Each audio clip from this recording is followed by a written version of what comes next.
Hello, you're listening to Otaku Spirit Anime Cast. My name is Andrew, and I'm joined here, as always, with Chris. Yo! And today's episode, because I feel bad. Last week, I was like, we're doing a mailbag episode. But I'm like, there's also like these 3 very important news articles that I wanted to get Chris's opinion on. And then we went on for like an hour and 10 minutes straight just on those.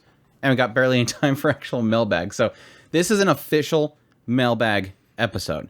So for the folks in our Discord of Otaku Spirit, if you haven't been there yet, we have links everywhere on otakuspirit.com. If you're on YouTube, it's in our description. It's on the Twitter handle, Otaku Spirited, all that stuff. So, but people submit questions there, and we have to answer them because they're getting older. But what if I want to talk about existential, life-altering things? Then you'll do that, and then we'll have to have another mailbag episode. But yes, again, we're at otakuspirit.com. That's where all of our links are, social media links, and all that good stuff, and ways to support us, including Patreon, tips link. If you're on YouTube, you can become a member of the channel. Greatly appreciate everybody that supports the channel. It's really fantastic. It means a lot to us. But yes, let's do it. Let's actually answer some questions. Are you ready? No. Okay, never mind. How about now? Yeah, I'm starting to feel it. It's enough. God Serena 8008 says Happy New Year's. I kind of wonder, is that God Serena like digital BOOB? It's got to be 8008. You got to give me the story of 8008, otherwise I'm going to assume. Happy New Year's to you, senpais. I'm watching Happy New Year's, even though it's way late now. Halfway through the year? Mm-hmm. But to be fair, they posted it on the 8th of January. So it was okay. So they were late too. Yeah, they were late too. So, gotcha. anyways, whatever excuse I can have. I'm watching all of Bungo Stray Dogs, Misfit of Demon King Academy, and Don't Toy With Me Miss Nagatoro's first season to catch up. So that's a very broad spectrum of different types of shows. But Bungo Stray Dogs is amazing though, so that's a good thing. Anyways, let me say I love Dazai, hilarious and charming mentor. Don't really get Anos. Like, why doesn't he just say that he's the Demon King from 2,000 years ago? Does he doubt himself, or is he just trying to say nothing but react to them until they remember who he is? Because that's messed up and shouldn't work. Lastly, apparently there are people that like the way Nagatoro teases Naoto. I guess that's senpai, right? I always know him as senpai, so it's like, Wait, is that his name? I didn't realize before I started this show that I, too, was one of those people. Gosh, that's freeing to say. Okay, back to the question. Now that my type of woman is out there, Andrew, Chris, what is your type of woman? And then rate the type of women. Okay, let's start off with what was the first one in there? The Anos. Didn't it say in the show why he doesn't say anything? Because they are... Because he knows that the history has changed, and I think he's trying to find out who's changed it. Who changed the world, And so if he comes out and says, I'm the Demon King, and when the history itself been rewritten, it's not a good thing. So it technically makes sense that he doesn't say anything. He was effectively the hero of the story, and they changed the history, and so he technically is the bad guy of this story now. So... he's trying to find out who changed history so that he can I don't remember exactly what happened, because the hero came to him, and you come to find out that him and the hero were pretty on, like, were on sync. Like, they knew what needed to happen. Mm-hmm. And so he, reincarnated himself, sealed off the area to divide the human and the demons. And I don't remember exactly what all was changed. I know that they like, dumbed down magic and all that kind of stuff, which typically has reincarnations, but I couldn't remember exactly. I know that that's what it was. There is a demon lord in the area, but it's not him. Right. And there's all the generals and stuff, and so he's running into the generals, and he's trying to figure out who changed the history. So yeah, there's a reason why he doesn't. Even though I haven't watched that show in like 2 years, it's all starting to come back to me. But yeah, there's a reason. There's a reason. I hopefully I didn't spoil it for you, and you just haven't got to that point. I think it answers that question like within 3 episodes or so. 3 or 4 episodes. Hopefully by now, a few months later, you're actually going, Chris, Andrew. Yes, I know actually, now. this happened, and this happened, and you guys are talking like you didn't actually watch the show. No. Yeah. There's like a part of it, like, one, there's so many reincarnation shows, they get mixed up. But 2, there's like an aspect of, we're watching a crap ton of shows in between those 2. And I didn't watch second season because they delayed it, so...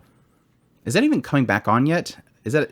I don't know, I need to go and I think finish it's fall catching now, up on probably. It. Oof. Kubo came back, at least. So what was the other one? You said something about Nagatoro, I think. But yes, it was very difficult to watch that one early on. We've mentioned that before. Yeah, the first couple of episodes were really, really hard to watch, but I did. It did show itself very quickly, and I started to really enjoy it. Yeah, so there was a reason. It wasn't just mean-hearted for no reason. So yeah, the final part of it is, what is your type of woman out there? And well, Chris, what is your type of woman? And then rate the following. I don't really have a preference. I mean, I guess I don't really ever think about it. When it comes to anime, I have plenty of opinions, but I don't really have much opinion in the real world. Just somebody that's got a good smile and is a kind-hearted person. That's about all I think I would care about. Yeah, that's the direction I would go for. But what I'm attracted to and what I tend to attract are very, very opposite. I'm looking for this, and this is what happened, which is always the difficulty in the fact that, yes, technically, a lot of people put on masks, and so it's very difficult to, I guess, decipher people sometimes. Yeah. It's reality. But to your list, I guess before I would say this, there's a big difference between what I like in anime and what I would like in real life. That's just like the whole yandere argument. As much as people love yandere characters, like, you don't really want that. You don't really want world. that. That's a fire. You don't really want it. I don't really want that in the real world. So you have, I'm gonna assume what these are from. You only have like literally just first names, in some cases last names. You put Rin. I'm assuming Rin Tosaka. 100% love her to death. 10 out of 10. Yes. Now again, she's not too bad of a tsundere. Like, she's not off-putting tsundere. She's not violent tsundere, I guess the best way to put it. So I would definitely rate Rin a 10 out of 10 for me. She's good. She's driven. She's got a little bit of something you need to break through first, but for the most part, she's great. I really, really like her cute side, so I'm gonna give her a definite 8. An 8. Mm-hmm. Hori, which I'm guessing is Horimiya. I'm gonna be perfectly honest. I don't remember much about her. I mean, she was fine. I don't have any problem with her. She's got a cute personality. She's caring for family, which is great. So I'd probably go 8. I mean, I guess 8's good. Do we have Marin in this list? Yeah, I'd probably give her a 6 or 7. She's very, very cutesy, very, very sweet. She's just a little bit too aloof for my taste, but yeah, definitely sweet. Here's where we get into the, I don't know if I really want that in real life. I don't know that I necessarily want to marry / get with a lady that is killing people nightly. As much as it's fun in the show, and she's super good looking, she's got that protective nature in her. She's trying really hard. I can't say that I'd really want to get with her. So I'm gonna unfortunately, waifu material 10 out of 10, but for real relationship 3 out of 10. She has a solid cute side though. Oh yeah. But yeah, so like I would have to agree with Andrew, the waifu. But they were all bad people. They were all bad. But they were all bad. I'd give her 9. According to the organization, they were all bad. Super cute. She is ridiculously cute. So yeah, I'd put her at a 9. Nagatoro. Again, great in show, not so much IRL. And it really is one of those things of, I'm going to put it in perspective of the beginning moments. And it's like, no, I'm sorry. And she's way too annoying at times. Like, I'm already getting sort of fatigued of the series in the second season. I still think she's cute. She got the tan girl, best girl thing going on with her. I love a lot of the teasing humor that she does, but at the same time, girl's nasty in a lot of regards, and she can correct that over time when she has feelings with him, but she's still a nasty girl. It's hard for me to get past that. I mean, how many people did she torture before she met him? Which people can have redemption. I'm not saying against. I've had my problems in the past, but again, we're going based on Nagatoro in the show, not the manga as it ends. So I'm gonna go with she'll go down there in the 3 area. She's going with a 3. Wow. Maybe 4. But no higher than that. Because she's still kind of annoying, and she's Yes, she's a bully. What about the other one? Senpai girl.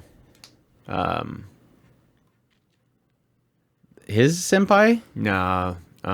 His senpai is literally a 0. Not my type of girl. I'm sorry. Are you talking about the same show or a different show? The other show. Kubo or my Uzaki-chan. Uzaki-chan? Oh, that's right there with Nagatoro. She's Really? super annoying. Yeah, is it more because how obnoxious she is? Oh yeah. You see, I could see you. Again, I could see with you. both of them, they have cute sides and everything, They but have it's cute the sides. teasing side that's super obnoxious. Nagatoro, it has the problem of the bullying side, which really crushes, because I do really like Nagatoro. Her artwork, everything about her is absolutely perfect. If it wasn't for her bullying side, I would probably rate her really high. But I would probably put her more in a 5 area because I really, really had a massive hurdle. I mean, we've talked about this several times. I mean, I was messaging Andrew very quickly on in the show. I was like, I don't know if I like this show. I don't know why people like this show. Luckily I gave it a couple more episodes and I really, really fell in love with the show, but I really did not like Nagatoro. Uzaki, I love Uzaki. I get past her obnoxiousness because of how adorable she is. And so I would put her high in the 8 area. See, that's a difficult thing. It's like with Uzaki-chan, you know why she's doing it. And so it's a little bit more easier to... I mean, Nagatoro, you know why she's doing it, but she still is a bully. With Uzaki... We're getting so many messages for this. Uzaki, we know what she's doing. She wants to hang out with him. And so it's like it's a lot more easier to deal with. So yeah, technically Uzaki's like probably more up in a 6 and 7. I love her design and everything. She's super cute. I love the Chisai overly thing. But yeah, anyways, I don't like the short hair though. That's about the only thing visually that I don't like about her. She's a little overstacked, but all need love. But her hair being short is kind of annoying. It would be literally bowl cut perfect if we had switched the artworks for both characters. We do get to see. I'm not big. Uzaki is okay. I do find her overall artwork okay, but Nagatoro, I love her artwork. So girl. Yeah, I mean, I would absolutely switch personalities and everything, and just let Uzaki be the bully and Nagatoro be the obnoxious girl, and she'd be perfect. Next one's difficult. The next one is... These are all literally... There's a difference, like I said before, difference between waifu and what you would actually want in the real world. Power? Sorry. 0. I can't get with a girl that doesn't flush, man. I just can't. I can't. I hate when people don't flush. And if girls, like, every 2 minutes she leaves in there, I'm like, why didn't you flush? She's like, I can't flush that. That came out of me. I'm like, girl, I can't. You gotta flush. The only way it would work out is if I actually replace the toilet with an auto flusher.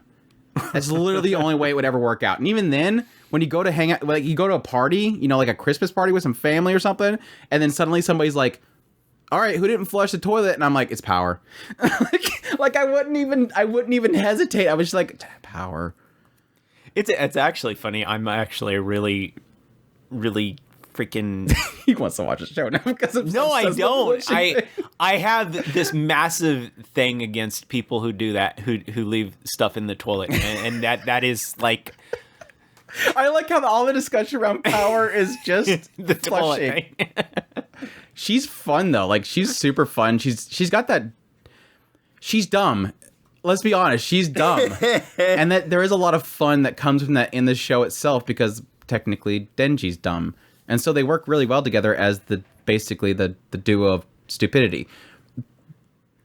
Anyways, but honestly, I mean, if the world had devils in it and stuff, and they were fighting and stuff, yeah, heck yeah, 10 out of 10. I need somebody to be on my side all the time, but it's just not technically that, and I need a flusher. You need to flush her. Just gotta flush it, man. There's nothing worse than going in to do your own business and you have to sit in the smell because somebody didn't flush. Okay, moving on. I being honest, when I watched an episode and a half, I don't know. I seen her and I did get the intrigue of her. She's a fascinating character. She has a very, very intriguing personality. The flushing thing was a massive. She is not in my waifu territory at all. So, Back to it. I'm gonna probably say. I mean, she does look good, artwork wise, but the flushing thing. So I'm gonna go ahead and do 3 because the flushing thing. 3 out of 10 did not flush. I did not flush. Let's move on from that. Thanks, God Serena. 8008. Death Metalhead said, "Hello, my fellow otakus." I can't read right now. My question this time around is rather simple compared to the previous entries. This question will be kind of a multifaceted, so here goes. How do you prefer your environment to be while you're watching anime? By that, I mean a few things. Do you use a sound bar, surround sound, headphones while you watch? Do you turn off the lights in the room to be more theatrical experience? Do you sit right to left on the couch? This is getting very specific. Or do you watch on computer desk? Do you watch every anime away from home? Do you watch together or alone? We used to watch shows together, but then at some point schedules were conflicting, and now he's in a different house at this point. But yeah, for myself, it's mostly on a television with a soundbar. Sometimes I'll watch it on a laptop if I just want to get away from, just kind of chill outside if it's nice outside. For the most part, it's just a TV with soundbar. I always have to do it on computer. I barely ever watch on any sort of app or anything because I have to take screenshots for videos and stuff. So I have to do that. I used to watch on my bed. Now I watch in the living room. I have a Roku sound bar with a full surround system. So for the 4 speakers with the subwoofer and everything like that. Woofer. You gotta get that woofer in there. Sound woofer, yes. Gotta have that subwoofer. With no adjustments on it. I am blown away. There is a sound system with a subwoofer that does not have a subwoofer volume bar. I'm still blown away with that. Do you ever find it in there? It's there, but it's not like it didn't have functional. Like range. All it does is high, low, and that's weird. Off or something like that. So weird. Anyway, sorry. But yeah, I enjoy it that way. I'm technically on a Lazy Boy. I'm thinking about switching the Lazy Boy and the couch, switching those two up, side to side. I'm very, very antsy. I'm not very good at sitting still very long, so I am constantly back and forth. Yeah, I think the only other thing is lighting. I don't like to have all lights off. Like currently, you guys see in the videos, I have a LED system that's at least at the top. I don't like direct lights. I hate light bulbs. So I always had like an upward lamp at some point, and then I stole it. LEDs. Well, I didn't need any more because I had the LEDs, and the LEDs give enough ambient light. I just want a solid ambient light. I don't like direct light at all. So that pretty much sets it for me. I hardly ever have any lights on in the house. So that one little lamp that I stole from Andrew is pretty much all my light, and it's very, very dim. Yeah. I know I will admit, I do miss the days that me and Chris used to watch stuff together, because there is an element of experience in watching a show is completely different between alone and with somebody else. Because obviously, like comedies, I was talking to somebody the other day about that. Comedies is definitely where it's at. I mean, I always admit, Hot and Goose probably not as funny as I think it was. It's just me and Chris watched together, so we just bounce off each other. So even if I don't get a joke and he gets a joke and he laughs, I'm gonna laugh at it. And if I see a joke that he doesn't get and I start laughing, he's probably gonna laugh with me. I'm gonna assume there is an element of you bouncing off each other, and when the both hits, it's just hysterical. It's great like that. Like the whole stupid box thing. Let's just put that in a box. Let's put it over here to the side. Set it on fire. Me and Chris just lost it with that whole thing. So we still bring it up here and there every once in a while. Yeah. That and naming off the entire first episode of Tenchi Muyo. I really, really, really wanted to find that on a clip so that I could put that in the Discord at one point. I could not find it. I was trying to buy it a while back because it was like clearancing on Right Stuff, but they didn't have all of them. They just had the box. Like they used to sell the box with like volume 1 in it, and then you'd have to buy the others to put in the box. Get it? I totally caught it like way back here. I'm not gonna buy. I put it in the river and sent it down. I'm not gonna buy that and hope I can get the other parts of it. So hopefully somebody rescues it at some point. But yeah. That really needs to be rescued, but the problem is it needs a resurgence of some sort. Yeah. So otherwise, it's not going to sell because nobody knows what it is. Nobody knows what it is. It's a shame. It really is. No matter how hard we tell everybody, but yeah. I know it seems like an odd series of questions, but I'm curious. I was thinking the other day of how everyone prefers to pay attention to things in their own way. I agree with that. There's times where even when we were watching stuff together, where he might be bored or fidgeting or just not caring about something, and I'm getting into it. And so there is an opposite effect when you do watch something with other people, or maybe you didn't catch something you want to rewind, but then you're like, no, I don't want to rewind because Chris is watching too, and it might mess things up for him. There is an element that there is kickback for watching it with somebody else. Yeah, or they can find it funny and you don't find it funny and you want to be serious about it and they're ruining it because they're laughing at it because they think it's absurd. There is, I can concur on that one. There's been many times where I'm watching something and I just know Andrew's hating it, and I'm sure that it's the exact opposite. And it's like I wish, like if we watched Farming Life in Another World together, I would probably be ripping into it the entire time, and Chris like stop. Or the reverse with something else that's like super brutal or something. You'd be like, no, this is great. it's funny. Say Summertime Render. Man, could you imagine me watching Summertime Render together? Oh God, no. I'd be like gushing the entire. I'd be so focused, and you'd be fidgeting. I'd be like, why doesn't Chris like this as much as I do? I'm actually glad we watched that separate.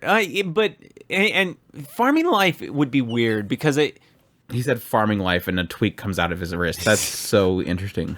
Farming Life would be weird, mostly because of the fact that it would be odd that because I enjoy it just for what it is, I would find this kind of weird mix between hating the fact that Andrew is tearing into it and at the same time having fun with him just blasting it to smithereens. I'd be blasting it. And it's funny because the jokes like come with okay, suddenly somebody's preggers. That makes perfect sense.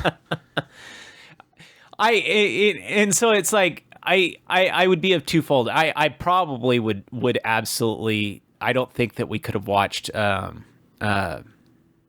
Isekai Harem together. Harem in a Labyrinth. I think that I would probably get too defensive on that one. Well, I didn't really bash that one so much till like halfway through it, and I realized it wasn't going to be an actual harem. But no, I was praising it early on, and Koroboto desu ka? It's a kobold, obviously. It's a kobold. I just love that it's like a dramatic swipe, and then she just kind of steps aside. Well, it is a kobold. Man, that killed it really easy. Well, that is a kobold. It's the cutest scene. I love that scene. Anyways, what else? If you Death Metalhead says, if you were wondering, I always watch with the lights off, soundbar volume cranked up to the maximum experience, or for the maximum experience, not to the maximum. And sitting on the right side of the couch, if you really wanted to know. You ask us, I need to know. I like that you put out when you ask the same thing of us. So there you go. I actually am afraid of going much higher than 20 on my Roku. I did it once or twice. Too much for me. Yeah, I mean, there are some shows where I like to ramp it up though. So especially Sawano music in there. I have tested it out just to see if my Roku could handle full blast, but yeah, 20 is way too loud for me as it is. Yeah, I mean, they're built to go up that high, not so that you can ramp up everything that high. It's for some things that have low sound and you need to ramp it up. You're not supposed to ramp it up for everything. It will break it if something is too loud. But yeah, you know that. Yeah. I'm just telling other people. I don't go higher than 20. I'm pretty sure it goes up to 64. A good sound system is essential to me because you miss so much without one. I always watch it alone because none of my friends IRL like anime. I will say that sound does mean a lot for a lot of shows. I mean, there's a there's more shows than not that music is throwaway. But whenever you get a show that has not just music, sound and ambience and all that kind of stuff that just hits, again, prime example I keep talking about this season, Dangers in My Heart.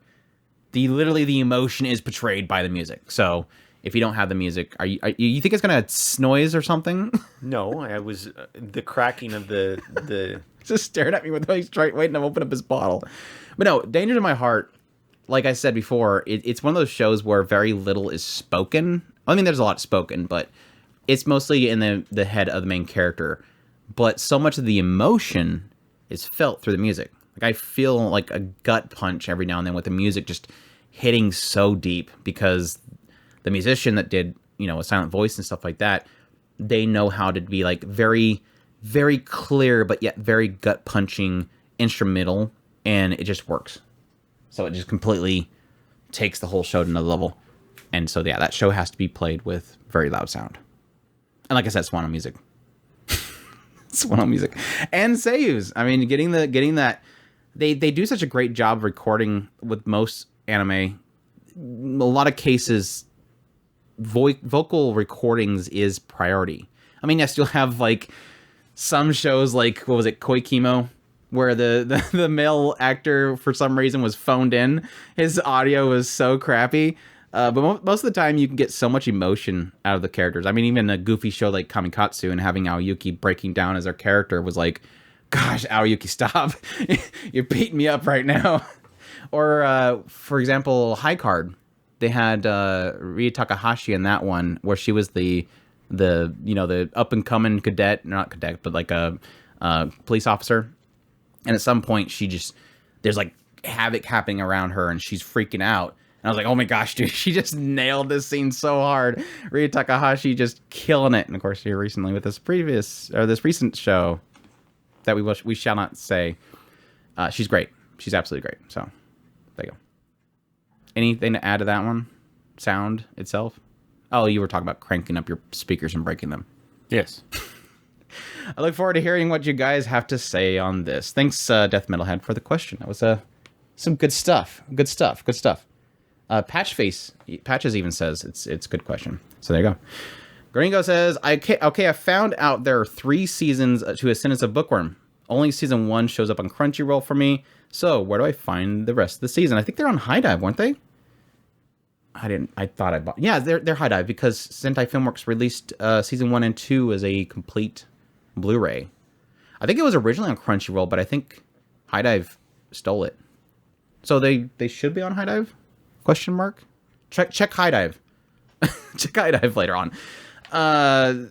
Also says, okay, Gringo was responding to that one. See, Gringo, bad. I will publicly shame anybody that answers somebody else's questions in the question area. So shame on Patches for saying great question too, because that's a response as well. Let's see here. Conart says all 3 seasons got put into 1 season of Crunchyroll, so there are 36 episodes. Okay, there's the answer to that. TCB says another one. Thoughts on people jumping into anime and feeling intimidated by what's available / feeling left out of the loop, trying to fit into the culture sphere of what's popular or what have you. I mean, there's no shortage of quote-unquote gatekeeping in any community. I'm not sure if you're specifically mentioning that, probably not. But I do see there being a bit of intimidation. I mean, we've regularly have somebody pop in the Discord or other areas saying, hey, check out your podcast. I'm new to anime, and this is my introduction into anime itself. I haven't really ran into too many people that are intimidated by it, but I can honestly see it, especially in a season like Winter was. I can imagine if somebody just came into anime and was like, okay, Winter's my first season. I've learned about this whole seasonal thing. So I'm going to check out what's coming up. Everybody's talking about what's the next show's coming up. And so I'll pick my shows. And then they see a list of 66 shows and goes, wait, what? I think there is a fear, and this is a fear in general for most everything. It's not necessarily about newcomers. It's more of an aspect of creating that fatigue in the fact that there's so many shows. And I think the fix to that is obviously that not many people talk about all the shows. I think there's a credit to go with finding a group of people that you enjoy hanging out with and just discuss those shows in general. or finding a group like Otaku Spirit with our Discord where you can just go into an individual channel and just talk about that show and not have to worry about keeping up with all of them. You just have a focal point where you can kind of focus on and discuss with somebody a single show. I mean, that's a good warning to anybody getting into anime is don't look at that chart and go, oh, what do I do? Kind of just find your group and enjoy discussing the individual shows. And if it becomes too much, just learn how to know your limits, because you don't want to get burnt out, and two, not everybody has all the time in the world to really watch everything. Just find the stuff that kind of works for you. And I do feel like anime, more than anything else, you can sort of find what works for you, because, I mean, for better or worse, typically things kind of fall into a certain style. Like if you're a patient person and you like kind of a slow building story, you're gonna like slice of life. So if you want something that just, to keep your attention and just relax and enjoy after a work day, you're probably gonna enjoy a shonen with some epic battle sequences from Mappa or something. But I'm talking a lot. You want to jump in? I think we discussed this in one of our episodes, but we talked about the idea of make sure you pace yourself. Don't like Andrew was saying, feel out different genres and different styles of shows, and find the things that are going to work for you.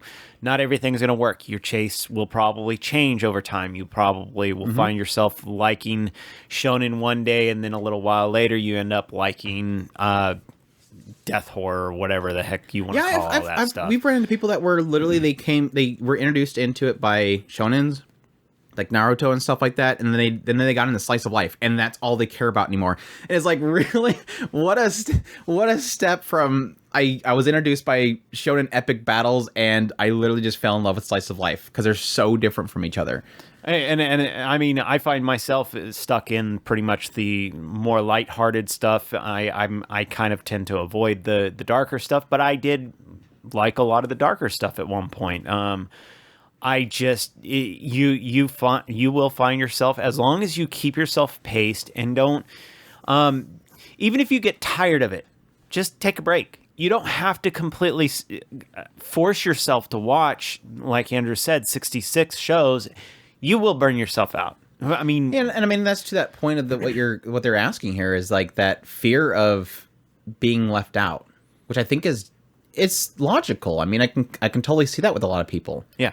I mean, there's a lot of cases where, some people just, they watch a show because they want to be part of the discussion. And we've had that several times in the past where we have, even, disagreements within our own Discord, or not. I don't think I've really had too much in the Discord, but we did have quite a bit of it in the forums, where you would have somebody that was just literally hate watching. It was like, why are you hate watching this? And their response is, because I want to be part of the discussion. And it's like, but are you adding anything to discussion? Because you sound like you're just not having fun. What? This isn't beneficial in any way to anybody. Why bother? Yeah. And again, just want to be part of the conversation.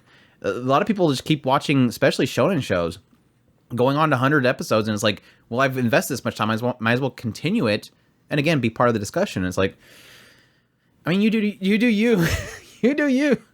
But I do agree that it's intimidating, especially with the factor of how much literally comes out, and trying to fit in with any specific group is difficult.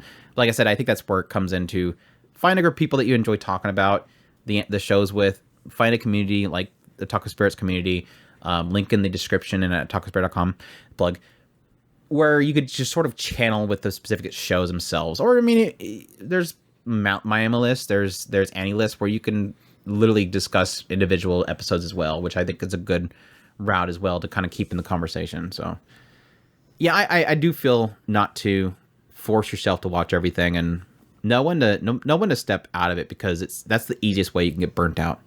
It's just forcing yourself to watch stuff. It's much better to take a break than to completely shut down on it. This is a we've talked about it before, but there is this what's considered the life of an anime. I don't know who came up with this time, but there's this theoretical life expectancy of an anime fan, which is 3 to 5 years.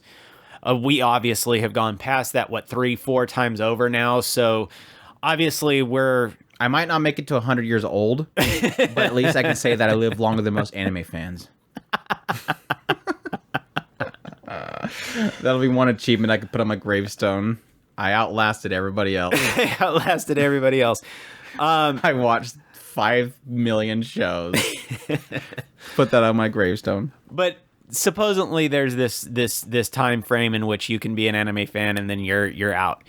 Either way, I think that it's just what it says on the box. It's a theoretical thing. If you take the time to change with what you're understand, there's so many different types of shows, so many different shows. I still despise the almost criterion lists. There is shows that you should watch, but don't use them as I have to be introduced to anime and watch the criterion shows, and then everything else after that is all garbage. Well, yeah, you watched all the good stuff at the beginning. Nothing's going to compare to the good stuff if you've watched all the good stuff at the beginning. It's so funny because we literally just talked about that like a couple days ago in the Discord, where we have somebody in our community, I don't know if it was Petro or somebody that was literally constantly trying to get a list of shows to watch. And I think he's got a list of 1,000 shows by this point. And I was we were kind of agreeing with the idea that it's not necessarily the case anymore that, because me and Chris, we did a whole podcast on how to introduce your friends to anime.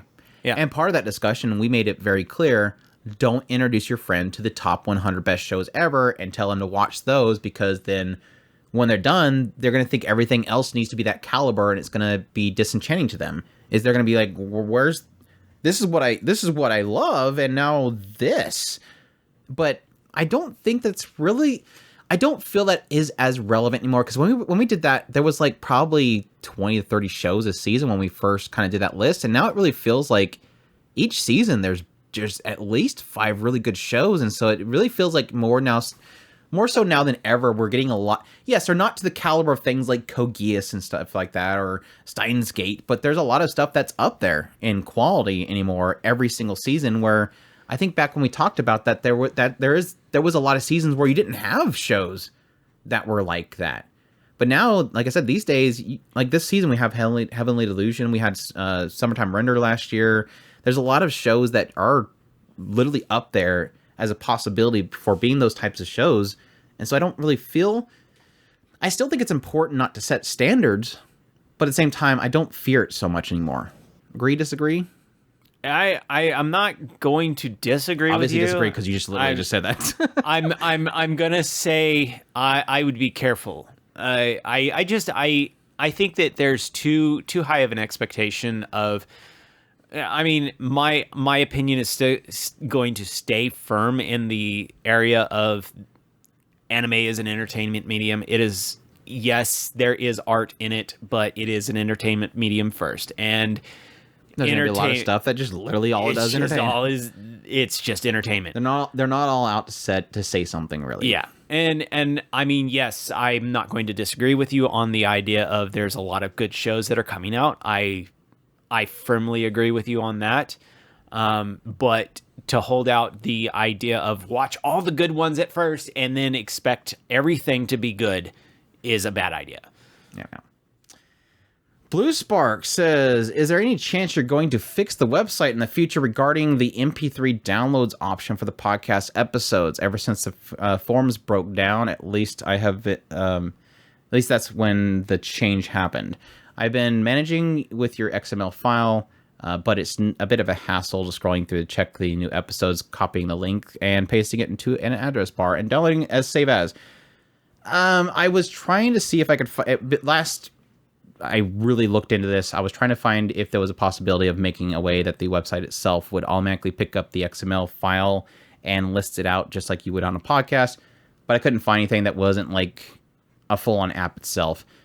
So I'm planning on looking back into it, but at the same time, it's one of those things of where not many people used it to begin with. So not to say you're not worth it, Blue Spark. It's one of those things of like accessing, figuring out where to spend my time in, and that was kind of a low priority of everything, just because again, it's kind of like when we did the whole schedule thing. It's like I didn't really get that many hits, until you take it down, and then suddenly everybody's like, where is this at? And it's like, well, nobody was using it.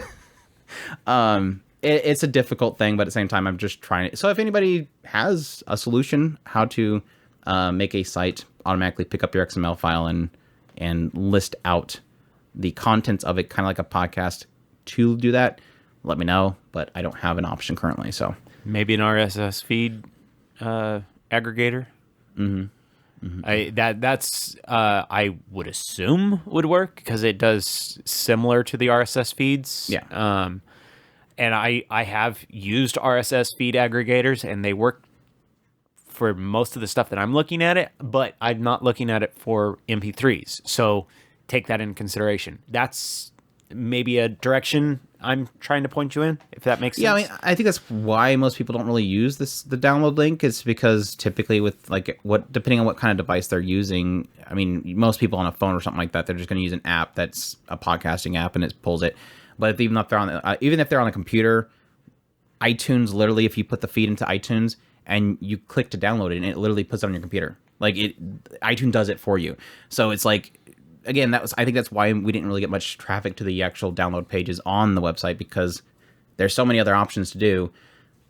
If you are using a PC, like I said, you can use iTunes and it downloads the audio file before it plays it, and you could just literally go right click, show in Finder or Explorer, and it shows you the file, and you can just pull it from there. So anyways, Blue Spark also says, and by the way, I don't know if I said this before, again, if I missed it before, it's been a long time, but Blue Spark, really super happy to have you on the Discord. It took us a while, but we finally got Blue Spark over onto the Discord.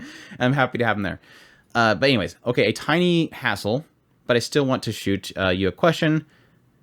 I just said thanks for coming to the Discord. Now you want to do that to me. Anyways, I'm unfortunately, that's a stupid joke. I'm unfortunately also getting canceled downloads pretty frequently, and when trying to get the MP3s from your site, to me, this appears to be a server problem on your end, as my connection is typically rock solid. I very rarely get dropped downloads to other sites, but of course, I can't entirely be sure.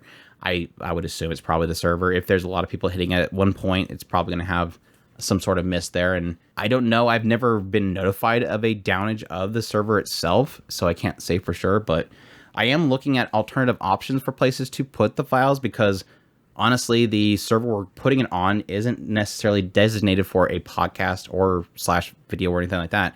And I do want to look at possibly archive.org or something like that, where I can put them there and I don't have to worry about paying, like $300 a year just to have that stuff put there. But I don't know how stable archive.org or anything is for a feed. So anything more than that's just going to cost more money. So it's kind of dealing with what I have. But yeah, the YouTube versions of them are always up, so you can use that too.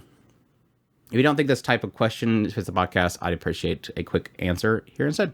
There you go. You got it. I would input something. Inputting something.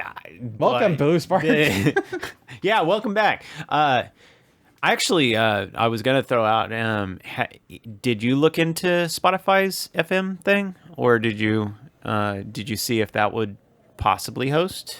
I know that I've looked at a couple of them where there's actual groups where you literally just, it's like YouTube, where you click upload file and you say what the title is and everything, and it puts it in there for you. And it puts it on their server. So that's something I definitely do need. Like I said, just to alleviate another income that's dropping out of my pocket every year while I try to get things built up. Esteemed gentlemen, that's Death Metalhead says, welcome to Death Metalhead's second installment of OS Brothers Preference Series. Today we are diving headfirst into another oddly relevant series of questions. As we all know, every otaku tends to be meticulous about their collection. From novels to manga, Blu-rays, sets, to figures, we all care about our prized possessions and store them accordingly. That stove too.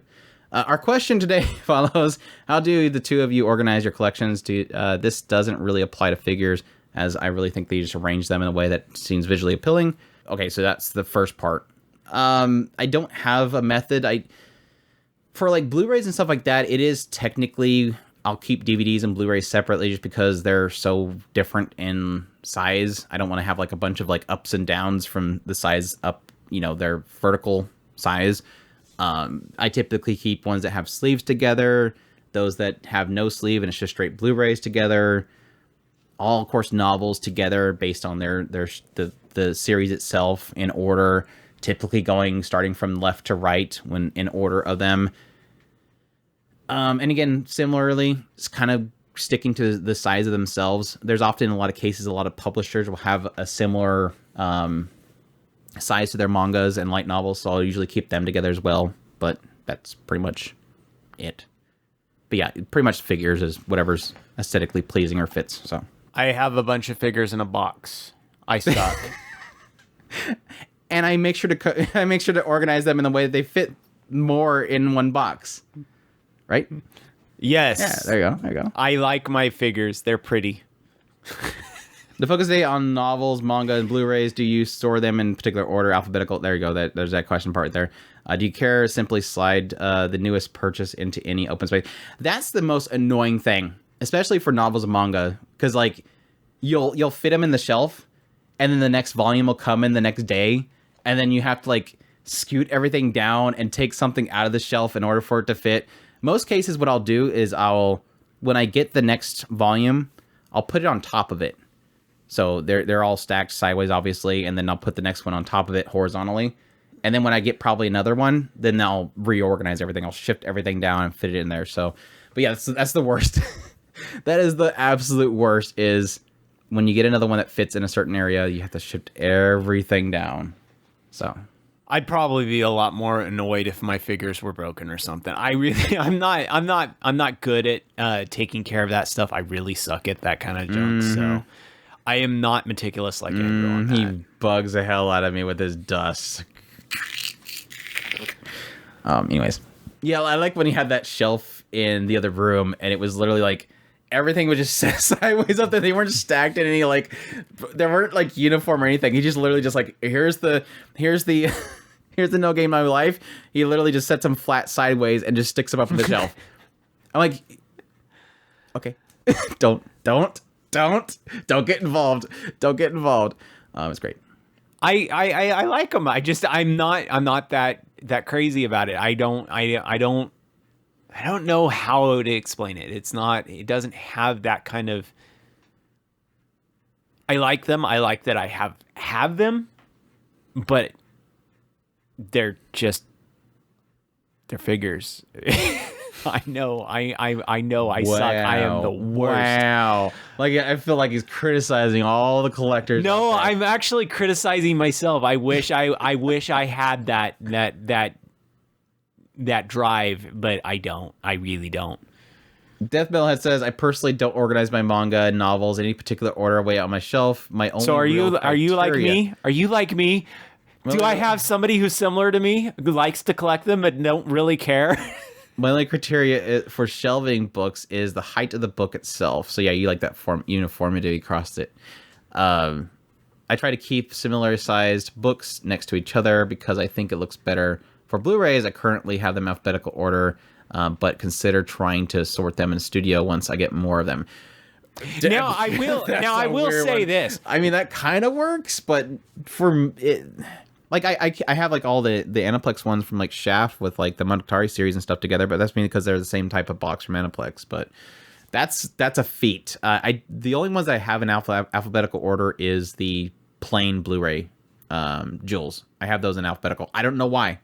Like everything else is not in alphabetical, but that for some reason I keep in alphabetical order. It makes no sense. Now, I will say this. There is one thing about Andrew's collection that drives me nuts. He doesn't have all the same group in the same shelf. The same group in the same shelf. Right. What group? Like all of them. Well, like you have Rim from ReZero. Oh, then you have the jewels. That I do when I did I did my shelf. Yeah, yours is fairly aesthetically pleasing.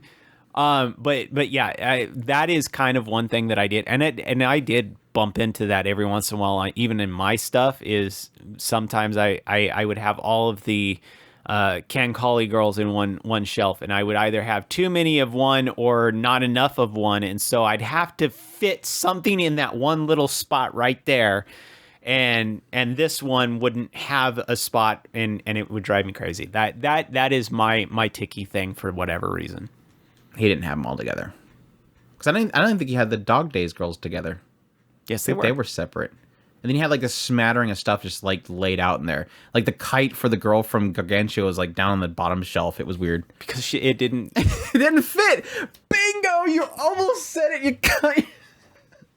I did not say I wasn't disagreeing with you on the fitting thing. There's also a priority based on newidity. Is that a way of putting it? Newidity, newestness, and appreciating when something is given to me, like a certain girl from Fire Force I put up at the top so everybody can see it. Anyways. That concludes today's installment of OS Brothers Preference Series. I know these kind of questions may seem mundane. I guess it can't really say this today's because we literally did 2 of them. But I always find it fascinating to learn how other people do things. May seem like second nature to most of us. That is true. We all found out that Chris sucks at figure collecting. That's all we found out of this one. The more you know. Blum, blum, blum, blum. But yeah. No, it's kind of funny because communicating with or talking with Web Gaming, he got me to start doing Goodreads to track all of my novels and mangas, and I'm like, I hate that you made me do this because it took forever to go through and scan each one of their spark codes and put them into this stupid app, and I'm like, I don't even know why I did that. So if anybody ever cares to know what novels and mangas I have a Goodreads, I guess. Eventually, when I start reading them more, I'll actually start listing them as finished. I think I've been keeping up with it, so. Midos says, everyone got their own biases, whether they want to admit it or not. Having preferences doesn't mean you're not open to different types of shows. Dropping some truth bombs. What are some of your favorite preferences, likes for anime in general? What's some of your top production preference likes? I think we've already talked about that. It's pretty much Harems and KyoAni. Oh, right. Yeah. Pretty much just Kyoto animation visually. Anyways, production. And I really like isekais, obviously. Is that like all encompassing? Because he does character preferences, production preferences, and character preferences. I like preferences and likes of narrated themes and other stuff. I like kuderes and danderes. That's my preference as far as character types. I'm obviously tsundere. Even though I hated tsunderes at first, I've grown to like tsunderes. I not that I like just stereotypical tsunderes, but I like ones that are done well, that have kind of evolved more the formula of it. Obviously, bare bones archetypes are typically boring, but in some cases they can be charming in a way. But it's better when they're obviously done better. I mean, that's the argument that we constantly make whenever we're talking about Mushoku Tensei. Is there? Yes, technically starting off, he kind of plays with the idea of different archetypes, but he quickly breaks them. He just kind of throws them out the window. And even Rudius himself acknowledges that they're kind of this archetype, but then they end up not being that. So, yeah. But no, yeah, production and preference and stuff like that. Like I said, Kyoto animation. I like footable stuff, even though they do typically get stuck in shonens. Just like Mappa gets typically stuck in shonens. I like it when they kind of branch out, do other stuff. Still think that both those studios are some of the worst CGI. Although Ufotable does a really good job of hiding environmental CGI, they still suck at like fish, stone dragons, and blobs and skeletons. They're terrible at those things for some reason. They just can't seem to pull those off. But yeah, characters like I said, tsunderes I like. Nurturing character, big sister characters I love to death. I love big sister characters. Like the lolly characters, like the tsundere characters. I love my emotos. Good mama characters are always great as well, which are obviously very... Man, my home hero, that mom is so great. That mom is so great. She's literally going to go down as one of the best moms in anime. She's a mom. She's absolutely a mom. She's like the shining beacon of hope for that show. I really liked Shinigami's dad a couple weeks ago. Shinigami's dad. Yes. With the marinated eggs. For friend, Yeah. Marinated eggs was an absolute fantastic joyful scene. I really, really loved it. Yeah. Smiles that must be protected and all that good stuff. Yep. What's your preferences likes when it comes to narrative themes and other stuff? I'm all over the place. I don't really have a preference. I like to kind of dabble in everything. I think that's kind of one of the nice things about what I do, and how much kind of comes out every season is you're always going to find something that does something completely different. So Yeah, I've grown past a lot of that. If you had asked me a couple years ago, I would have said drama by far. Yeah. I mean, that was my problem when we were early in the podcast. I just early in the hated podcast Moe stuff, and I hated psychological I was tired of horror. harems It was all about that. Yeah. But yeah, And I mean, that wasn't something that I jumped into. It's just I got tired of it really quickly, and so when we were really kind of getting back into it, I was very picky about what I wanted to get back into.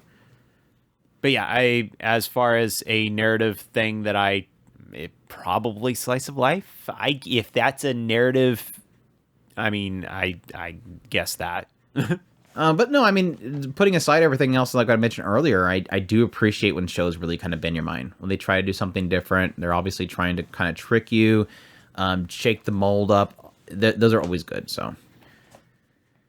Examples in picture below, if not clear what I mean from questions, left production, middle characters, right other. You made a collage, or is this like a thing that people were doing on social media at some point that I completely missed because I'm good at missing that kind of stuff? You got Monogatari, not Monogatari series, the Monogatari. K-On! JoJo's.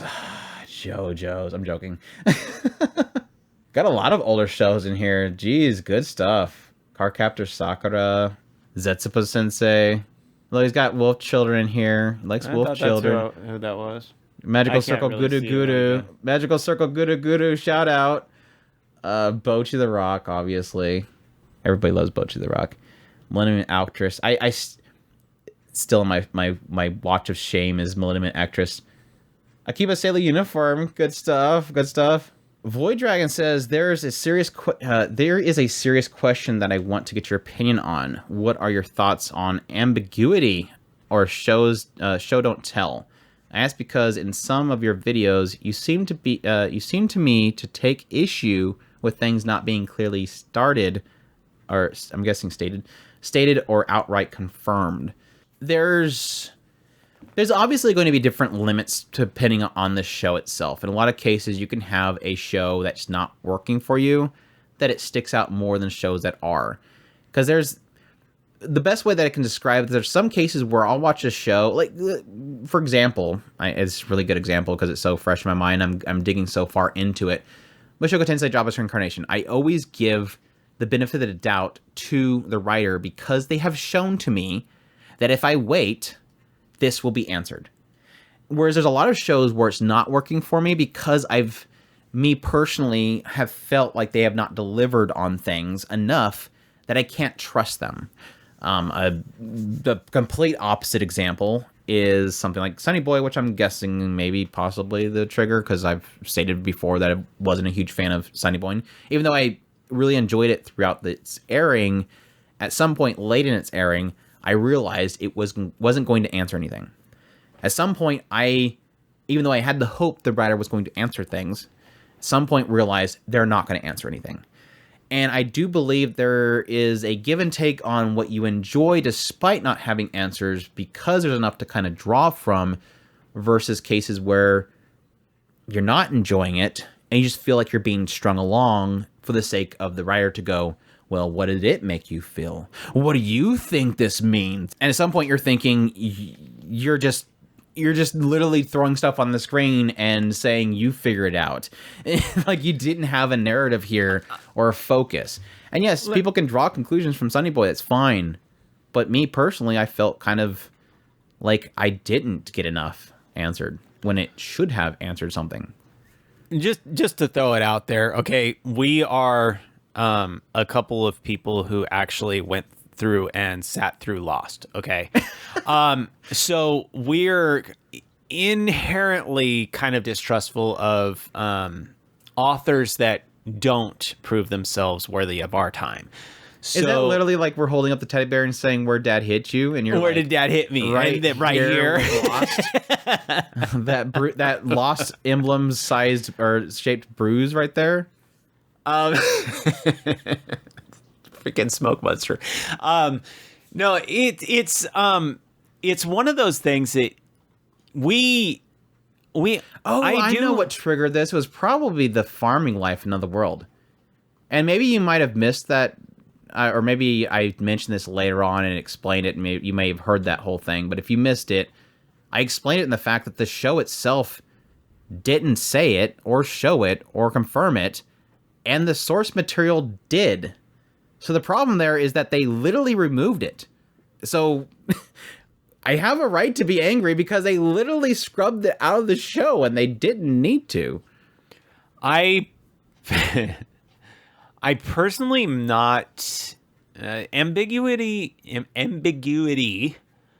is one of those things for me that does kind of irk me to a point. If I feel like I have a rightful expectation to have that answer before the end of the season, then I expect it to be answered. Period. Yeah. If I don't get it answered by the end of the season, I'm going to be mad. If I fully expect that it is a show that is going to imply to me that it's going to be a long-standing series, that the answer to that question should be a hook long time out. It's kind of the, there's a term, Chekhov's gun or some weird name person, that if you see the gun in the first episode, it is fully expected that it will be revealed at some point and used by the end of the show or something like that. Or the third episode or something. I don't know. There's it's this directorial rule of thumb or something like that. Don't show something unless you're going to use it. Yeah, don't show it unless you're going to use it. And that is almost the exact opposite to the ambiguity. Ambiguity. I don't know why I can't say that word. I literally do it every Mashuko Monday. You people watch my blooper at the end of Mashuko Monday. It's like suddenly out of nowhere, there's just this one word I've literally used my entire life millions of times, but suddenly for some reason it will not work in this sentence. My brain's like, no, it's not going there. No, say it 15 more times. You're still going to say it wrong. But there is like I said, Lost is the perfect example of why I absolutely despise that kind of system to a point. Because I literally sat through, 10 or 5 seasons and got literally nothing at the end of that entire journey. Yes, we had a lot of fun speculating the entire time we were watching that show, but at the end, we didn't get anything. It was a big... Never mind. But anyway, shows, I don't necessarily get mad at it if it's not there, but at the same time, there is a expectation sometimes that you feel like you should have this answered and it should be answered quicker than it actually is. And then you have this cliffhanger. Some shows are obvious, they're manga bait, and that's fine. We got past that a long time ago. Sometimes there is other shows where it should be clearly stated within that time frame, and those are the ones that are more frustrating. And everybody has different tolerances of it. I'm probably a bit more lenient than Andrew is. Andrew has his own tolerance levels. I have my own tolerance level. And again, I fully admit that it's a lot of cases where it's depending on the show itself. Like if the show is working for you, you're in often cases going to either draw your own conclusions, be willing to draw your own conclusions, or just enjoy it even if it doesn't tell you exactly what you're doing because you're still enjoying the show. Whereas in a lot of cases, if you're not enjoying the show and you're seeing that it's not saying enough and it's skipping things or whatever, it's going to frustrate you a little bit. And I do believe there's a huge difference between the idea of ambiguity and show don't tell. I love show don't tell. I think it's fantastic. Again, I mentioned again this episode, Danger to My Heart. That's literally a show that is mostly show don't tell in the idea from Yamada's perspective. Yamada is a show don't tell character for the most part. I mean, she's more vocal now than she was at the very beginning of the show, but a lot of her storytelling is based on her actions. In this recent episode, prime example, there's this whole very pinnacle scene in the library where these people walk up to the door of the library, and you don't even see her face in the shot, but you can subtly see her shoulder shift to the right, so you know she's seen them, and that's a very important thing to take note of based on what happens after that. It's a show don't tell aspect. It doesn't show you it doesn't give her inner thoughts or anything like that. And there's a lot of other stuff in that regard, but that's just one example of it. Whereas again, like ambiguity and the idea of just sort of, I guess, leaving it to your own devices or just not having it in there bugs me. I think that's a completely different aspect. And again, I think a lot of that relies on whether you're enjoying all the other aspects of it or not. And I mean, that was a case with, there's another problem. It might be, there's like a couple of them. Maybe Winter was a season like that. Cause I think I had maybe like 2 shows where I was frustrated because something wasn't really stated. Technically Magical Revolution in Winter had that same problem with its later episode, which yes, it corrected it and it explained it. But that was a case where I was frustrated about that episode because it didn't properly say what was bothering the main character. And everybody said, you're not getting it. It's saying it based on this. It's saying it. And literally what happened? The next episode, she said what was the matter. And it was nothing what everybody else said. Because it was ambiguous and it didn't say what was the problem. Everybody drew their own conclusions. But there's an example right there where people are okay with it because they drew their own conclusions. Whereas I felt it did not answer it. And I was technically confirmed by the fact, and my thought process was confirmed the next episode, and the idea that it says what it was, and it was something we never really had talked about before. So there again, it varies for different people, but I don't think it's necessarily a bad thing or a good thing, depending on what you view for them. But sometimes it just works, and sometimes it doesn't. Yeah, we're talking about like 4 different writing tools, and ambiguous is probably one of the hardest ones to kind of use. Show don't tell is a difficult one to do as well, because you're literally, ambiguity is using your readers or your watchers' imagination to tell the story. Show don't tell is using the directors. One will not neither of them will translate well because there is a expectation. Yes. It's also there's a personality that is involved in both of those. Like in Show Don't Tell, it's the director or the writer that it's their inference that this is happening. Ambiguity is the receiver or the watcher. It's their imagination that is telling the story. Both cases, there's flawed personality involved in both of those, because either one of them can be misinterpreted in some way, shape, or form. The other ones that I had mentioned, like Chekhov's gun or the cliffhangers or something like that, all those things are all part and parcel to these different types of tools that are being used. And each one has its strengths and has its weaknesses. Crossange was ambiguous. Poor Crossange. Crossange was ambiguous. Void Dragon, thanks for the question. Havoc says, question. Well, I would hope so. I think I started categorizing for the podcast or the videos too. So, anyways, I'm very slowly getting my normie friend into anime. How dare you? And it got me to thinking, what do you find are the easiest and hardest genres of anime to recommend to normies? Slice of life is the hardest. Yeah, no, I would say horror is hentai. Sorry, hentai is the hardest to sell to normies. But no, seriously, I would probably say slice of life easy. Literally, somebody, because at least with horror, people that you know, if you know somebody's into horror flicks, you'd like, yeah, here, check out this brutal show, and they're gonna love it.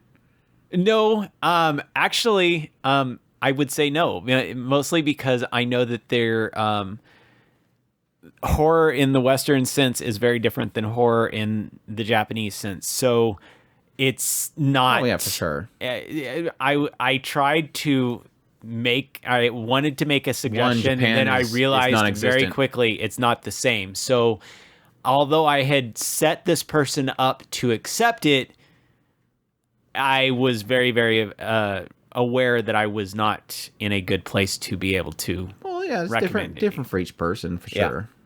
I mean, even if it didn't work for that person, I think it could work for somebody else. Because I mean, we've had people that popped in that says, "Hey, I like this, and I'm new to anime. What should I watch?" and suggest shows, and it seemed to work out for them. But no, I do agree that, well, for one, there's not much horror anime out there. If you really do break it down, it seems like horror is just not a television friendly thing in Japan or something, and they're just not that readily accepted. And yes, I do agree that Western is more reliant on jump scares, whereas Japan is more atmospheric and I guess very tension based and thought provoking horror. Like it's more like Junji Ito is very thought-provoking horror and very unsettling horror, but it's not really jump out in front of your... Because it's a manga, you're not going to flip the panels and go, it jumped out of the manga. Unless they have like a pop-up book and you just didn't know it when you flip the pages and suddenly this thing comes out of it. Which I could totally see. They should totally do that. I could totally see them doing that. That'd be totally cool. All the Japanese prank shows you've ever seen, I could totally see them doing a prank thing like that. Yeah. But no, to be serious, like I said before, slice of life, I think, is one of the more biggest struggles because it seems like for most quote unquote normies, it's boring. And I think it's a lot. And there's also an aspect of it not relating to a normie. Like if a person that's a quote unquote normie that's getting into anime, the biggest struggle overall for anime is the culture shock. It is these people live differently. They see things differently. They react to each other's differently. Their mannerisms are kind of weird. There's a lot of cultural stuff that's in Japan that just doesn't seem to be normal for the Western audience. And so what Slice of Life is literally doing is it's literally taking the viewer, shoving them into Japan and saying, walk down the street. And they're just going, like, oh, okay. And they start walking down the street and they're like, okay, things are different. This is weird. And then suddenly 2 characters pop up and they're not acting like kids would in the West. And there's a lot of things that just doesn't connect.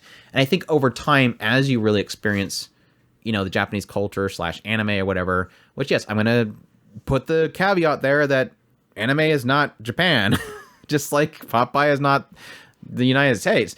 But there's a lot of culture aspects in there. And I think the better wrote slice of lives are the ones that feel actually natural and not weird and not normal.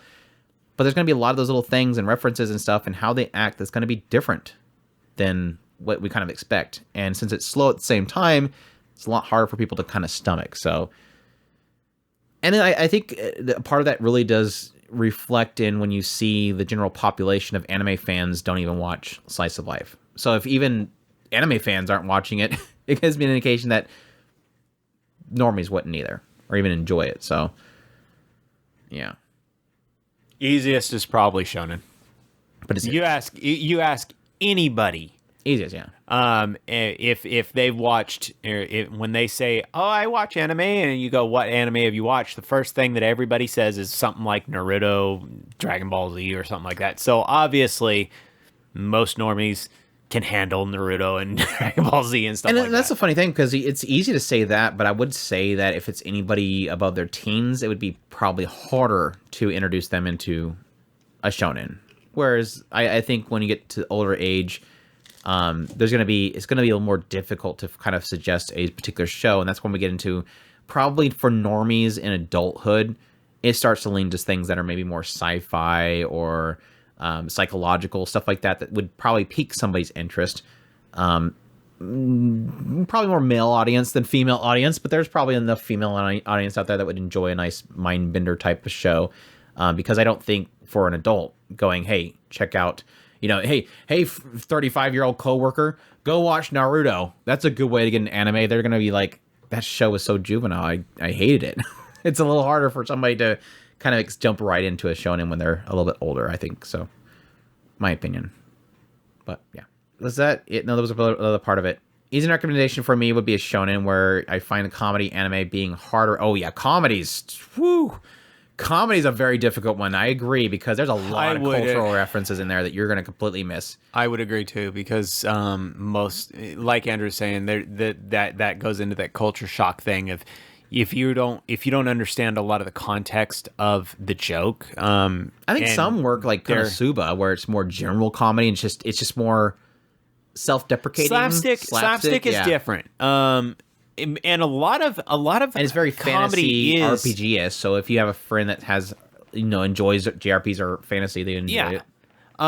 If you understand the context of the comedy, it will work. If you don't understand the context, I mean, that's why Comedy, you have to know your friend to suggest, I guess is the best way to put it. Yeah, cool-headed. If you know your friend likes, like college comedy humor, stuff like that, you'd be like, yeah, check out freaking Prison School or something like that. If somebody has dabbled in a lot of JRPGs back in the day, like they loved Dragon Quest and stuff like that, be like, yeah, watch Magical Circle Guru Guru, and they're probably gonna get a lot of references there. What was the one where the guy was the second in command of Hell? Cool-headed Hazuki? Mm-hmm.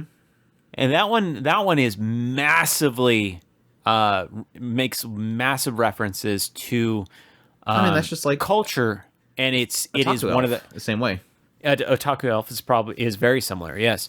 And I mean, Andrew even mentioned while we were doing the preview of it, and he's mentioned one of the war generals, and I recognized the name. I mean, and I knew of him and what his general role in the war was. But I ended up learning something that I didn't know about that person. So it was interesting to see that. But when somebody else would be like, well, who's that? However, Japanese, they take it for granted that they know these characters. They're massive. They're like the Abraham Lincoln of Japan. So of course they know who it is. Shoot, what was it? Nobunaga the dog? Where the dog got turned into Nobunaga, and then all of his generals started getting turned into dogs, and it was like there's so many references. I like I said, even when I did the review of it, I'm like, or I don't think I reviewed it. I just did first impressions. I'm like, fully admit, there's a lot of references here I don't get, so it's just not gonna work for me. It's just plain and simple. But if you're super into that kind of culture and that history, definitely check it out. I mean, I'm into the history and stuff like that. It's just getting everything it would take a lot of studying. I mean, if you did it as a major or something like that, it would probably work out. But this is why we wish that Nobunaga Concerto had finished. Then we would have seen a lot of those, and we would have known all that. It's a good show. Havoc concludes with "Keep up the great work, gang." Thank you so much, Havoc. Mr. Crisps answering the question. Naughty Mr. Crisps. Savanasu says, "I wonder if Chris finished Bocchi the Rock." We'll be going back to that very soon. Oh my gosh. Moving on. We got stuck on this season, guys. Remember, I had an entire season that I had a very hard time keeping up with. Yeah, it was a blackout. There's a big, massive blur for 6 months, okay? I don't know what happened during that time, but things happened. Massive segment where he just completely blanked out because he didn't have any regular injection of Moe. Godako says, thanks Did I miss two for calling him out. I mean, that was in fall, so. Holy crap. Yeah, I think you started your new schedule halfway through fall. So, because you were like wrapping up a few shows. Yeah, anyways, Godako says, what's the long-running shonen franchise you want to get into most? Spin-off shows like Boruto and Yu-Gi-Oh! Go Rush are part. Also, when will the fairy cast return? I need to finish. It's One Piece, obviously. I think that's about the only one that I would really care about at this point.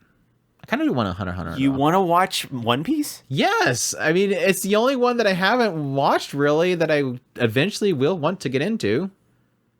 I wasn't even going for One Piece, but okay. Well, what else is there? I do want to watch Hunter x Hunter. That one is one that I do kind of really want to watch. But that'll never finish. That's the only thing that I don't want to get into Hunter x Hunter for, is because I don't think it'll ever finish.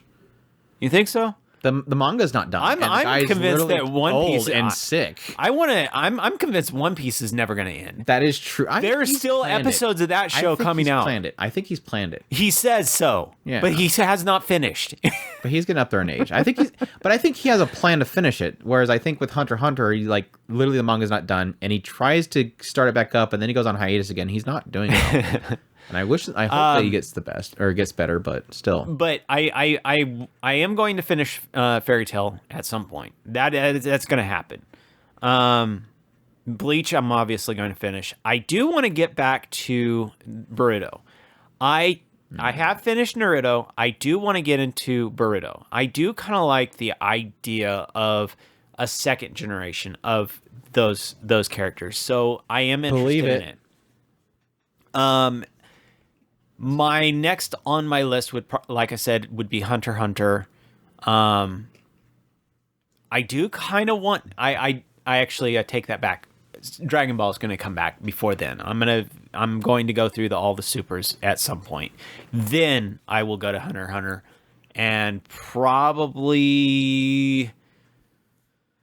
at that point it would be the one with the redhead girl. What's that show? Magi? Oh no, Magi I technically already finished. I didn't watch Sinbad, but Magi Slayers? No, the one with the guy, with the two guys and the girl. Orient? No. I was gonna keep naming off a bunch of shows. It's the one that's the parody of the shonens. Oh, you're talking about Gintama? That's Gintama. Not technically a shonen. That's a parody. Yeah, I know. Comedy parody. I mean, it is a long-running, typically shonen aimed series, but does it even have a shonen genre tag? I wonder. I think so. I mean, I've always listed in considered shonen categories. It's the anti-shonen. So, but I mean, that's like, yeah, Gintama. If you want to put that into that category, probably more than One Piece. But again, I don't really have many shonens that I haven't either dabbled in or care to continue. So I mean, like I said, Hunter x Hunter is the only one, and that one been hesitant just because I don't think it's ever going to finish, and I don't know if I want to get into it because of that. So they list it as no shonen. Oh, there's demographic shonen. But yeah, that's. I mean, most all of them. One Piece is on the bottom of my list only because of how long it is. It's not even with One Piece, I have started. I'll do manga than the show because there's way too much filler from what I understand. So yeah, I have started One Piece. So technically, I am 16, 17 episodes into it. I have started it. There you go, One Piece fan right here. That's me. One Piece all the way. Godaka also says, one last question for Jabba's reincarnation. What type of beast person do you think Sylphie's mom was? I don't know that it was ever mentioned in the light novel, so I'll say puppy girl. I'll just say puppy girl. I don't know. There you go. I am very confused, and I have finished the show. So either I'm doing a massive spoiler by saying that. So I don't know. Confused. I'm very confused. Yoshin says, "What type of reason? What was your reason for starting Otaku Spirit? Found it way back and love listening to the old cast. And we have not mentioned it in any of the casts you've listened to. We've stated several times, Yuki." Hey, Yuki, you're snoring super loud. She is, like, way out now. Yuki! She's getting louder. Yuki! Huh? But no, we've said it several times before that it's like a aspect of... The way that I sort of described it before was I used to watch Leo Laporte a lot, or listen to him a lot. And the one thing he kind of pointed out a lot that kind of hit me at some point was if you see a necessity for something... If you think that there should be something in some sort of media or podcast or whatever, if you see there's an empty spot and you're kind of upset that there's nobody that does this, do it. And that was kind of coupled with the fact that I think early on when we first got into doing the podcast was there was a severe lack of people that were positive in the sphere. Because especially back when we first started the podcast, it's toned down lately. I think people kind of got tired of it. There's still most every podcast and any tuber and stuff, they made their content on bashing things. Everything in the anime sucks. It's all the same thing. The anime's dying. Let's make fun of this show. Okay, we're watching this show. What do you think about it? It's terrible. All anime's terrible. Everything's the same thing. And so we were like, okay, well, let's be the positive voice in the sphere and talk about it in a positive light. So we still bash stuff. We still have things we don't like, but it's not our focus. It's not our content. We don't make our enjoyment out of hating things. So And yeah, we'll slip up, but I think that's the focus, and I think we've done it pretty well. Yeah. Yeah. Done it for what, 12 years now? Well, yeah, probably a little over that. I don't know. It's been a while since I've looked at the number. I think it was back in like 2010 was when our first podcast we ever recorded. But then we were doing it before then with gaming. So yeah, we did gaming. Yeah, and that's a lot of it. Is we had done 2 or 3 podcasts before this, but it never really quite melded together. And then we just sat there one day and we said, focus on this. Let's focus on this. And that's what we did. And we went from there. And that is how we got 12 years into it. The most important question this mailbag episode has finally been asked.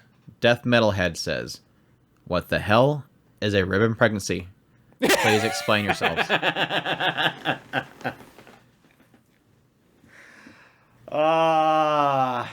Didn't we put a picture afterwards to help him out a little bit? I don't know. I think I've posted a few times in Discord the ribbon pregnancy thing. So. It is a reference. No. Hold on. Okay. This is sort of sad that we have to explain this, honestly. Well, there is some people who have ribbons on their heads. It's a fashion statement. A lot of people like that. But there's some cases where some people have been sort of cursed that the one that will essentially give them a child will be the one that will touch that ribbon. And thus, once it's touched, preggers. Yes, go ahead, Chris. It's an extreme version of kissing equals pregnancy.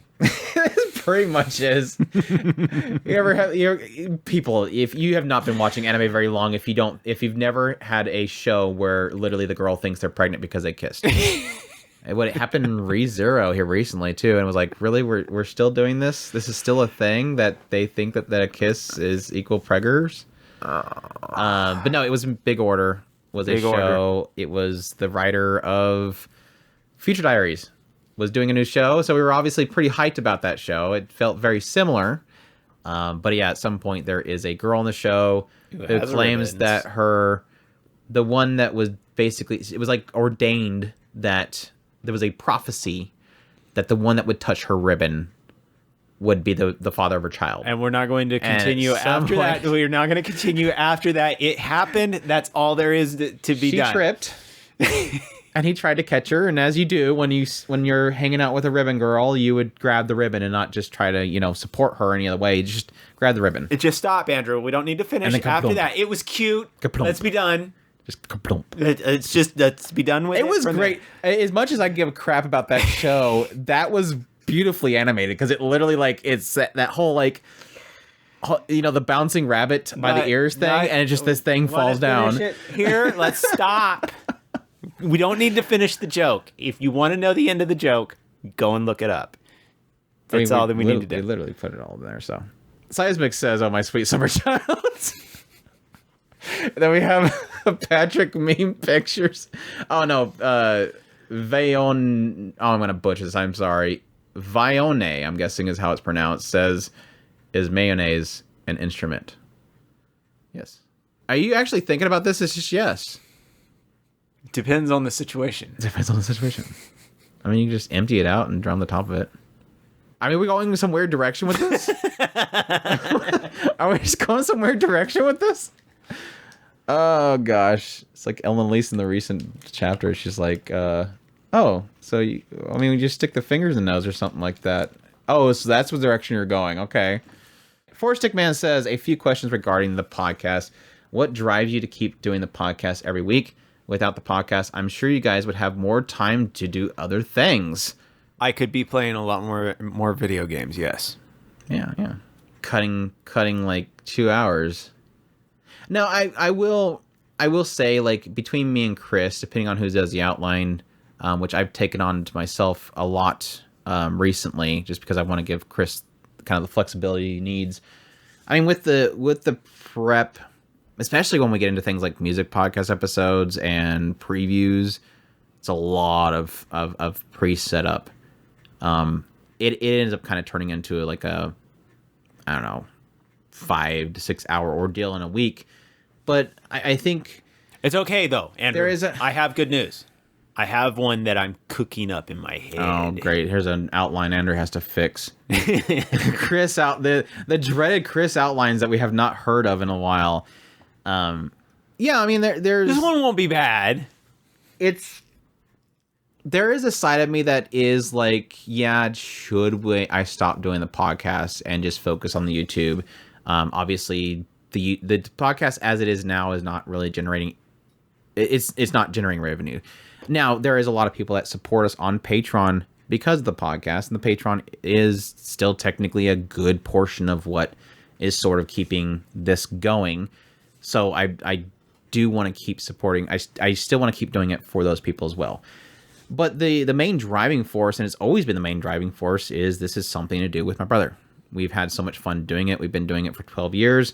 We've been trying to pretty much keep to a week by week schedule for, yes, that 13, 15 years. Yeah. So I don't really necessarily want to stop doing it at this point, and we've been trying to keep that schedule going. It would be, even though we had struggles at times, I still try to keep up things every single week. Yeah, it would be almost weird at this point to stop. Yeah. Honestly. There's an empty gap in my life. What happened? We stopped doing the podcast, Chris. No, it's doing something with my brother, which was initially, I think, one of the early driving forces for me was the fact that doing something with my brother. Me and Chris have never really got along for quite a chunk of our young lives. And so anime bringing us together was a huge thing for me. And so having the podcast to do something with my brother was really great. Would love the day that we could bring our other brother into it. More so something that can happen in probably a couple of years than ever. It's a lot of fun to doing this with him. Secondly, like I said, it is the community that we grew. I don't think the YouTube would have been as successful early on as it has been without the support of those that transitioned from the podcast to support in there as well, or at least looking for other content. And they're not sick of hearing me when I typically talk way too much in the podcast. It's the support, it's those that back us up, all that stuff. It is what it is. So hopefully one of these days I'm hoping that as the YouTube grows, it seemingly has been beneficial to getting people contacting for some sort of possible sponsorships in the future. And I would hope that eventually I can transition that back to the podcast as well. But I don't know. I don't think there's ever going to be a time where I don't do it. And plus, with how the podcasts work, they technically easily transition to the YouTube.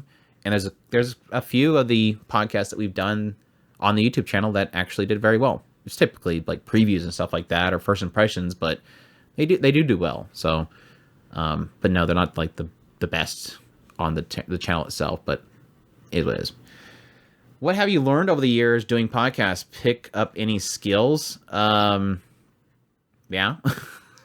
Editing audio, even though I'm not the best at it. I had to learn how to edit audio. I had to learn audio waves and how to kill noise. I had to distance from the face, the microphones itself, gain and lows and highs and mids and all that kind of stuff.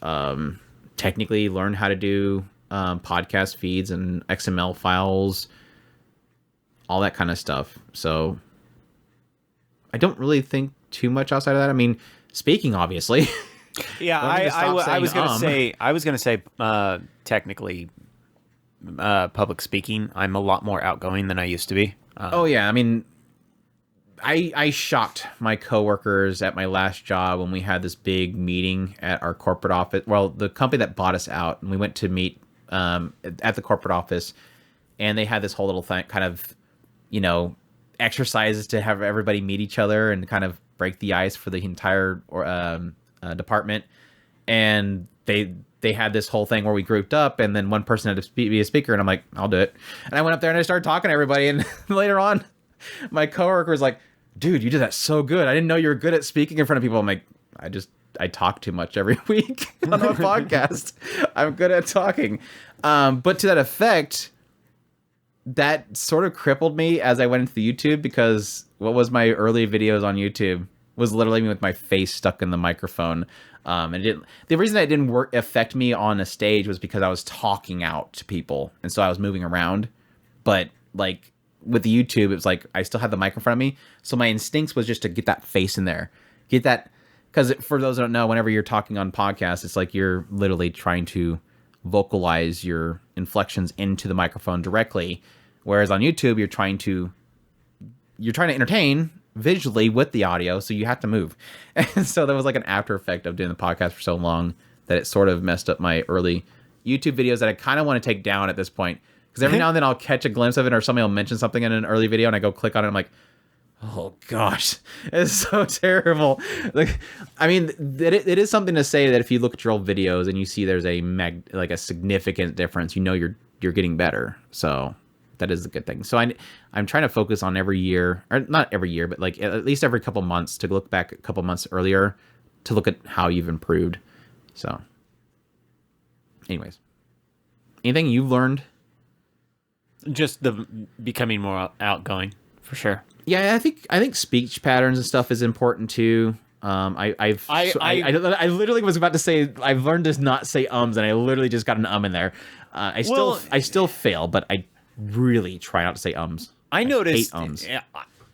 Me doing this a while now has made me more outgoing, but it also has brought the fact, like we had mentioned last week, I want to say that we were talking about the idea that I've noticed that I have a speech impediment that I never realized I had. Oh yeah, it makes you very hyper aware of your mess ups. Oh, absolutely, that is for sure. I mean, I got a kick out of the fact that when we first started, we tried to re-record one time, and we said never again.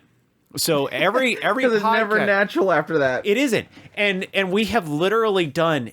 I want to say every podcast that is on our feed has been as live as you can get it. Yes, Andrew does go through and does minor editing, especially probably a lot of it's from me because of all my ums, but literally all of them are pretty much all live. You are getting our raw opinions all the way across. More so now than ever, because like with the question that was asked a minute ago, with this idea of why don't you stop doing it? You probably have time to do other things. It's like I have technically cut down a lot on my edits. I'm not sure if it's something that's going to cross to everybody that might be a negative thing, but I am not. Like before, what I would do is we record on 2 channels, left and right, depending on the person. And then what I'll do is I would go through and I would mute the other channel when that person's not talking, so that, and this doesn't happen as much anymore, and I think that's why I stopped doing it.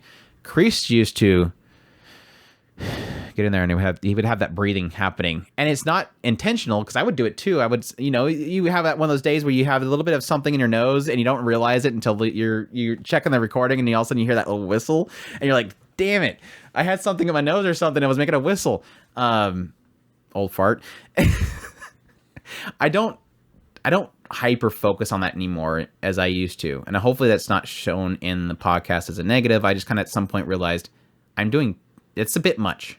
Like that's not required. So now I just kind of I just smash the 2 audio channels together, export it, and then cut out whatever's in there that's kind of a mess up or a spoiler, or an accidental spoiler slip, or maybe one of us stuttering too much, or dog barking. But I think there is an element that I kind of lost from those old podcasts. So this is sort of an element that I'm gaining through doing live streams and doing the videos that I'm doing, is that I think some people do appreciate the naturalness of a slip up, the naturalness of, say like a minute ago, and I'll probably leave it in the podcast, Yuki snoring really loud, me and Chris yelling at him. It makes it a little more personal to people to get those. And I used to be the type that anything that's not professional, cut it out. And I think I lost a lot of it. And I think early on we had a little bit of that in the bloopers, but at some point we got very professional to the point where we didn't slip up and need bloopers. And at some point people were going, where's the bloopers? And it's like, we got to the point where we didn't really blooper much anymore. But I think there was an aspect of sort of losing a lot of that personality through just kind of, I guess, keeping very professional about everything. But you sort of lose a charm from that. So that is something that I do kind of think is a failure on my own part that I do openly admit. So, yeah. Bad Andrew. I don't know that it's necessarily bad. It's just learning as we go. Well, I mean, that also did kind of garner us a lot of adult listeners. A lot of our audience are more adult, which is not a bad thing. I love talking to a lot of people, and I think that's sort of, in some cases, a lot of turnoff for a lot of people. I think there's probably some people that enjoyed listening to Chris try to make a horse noise, and it sounded like a dog.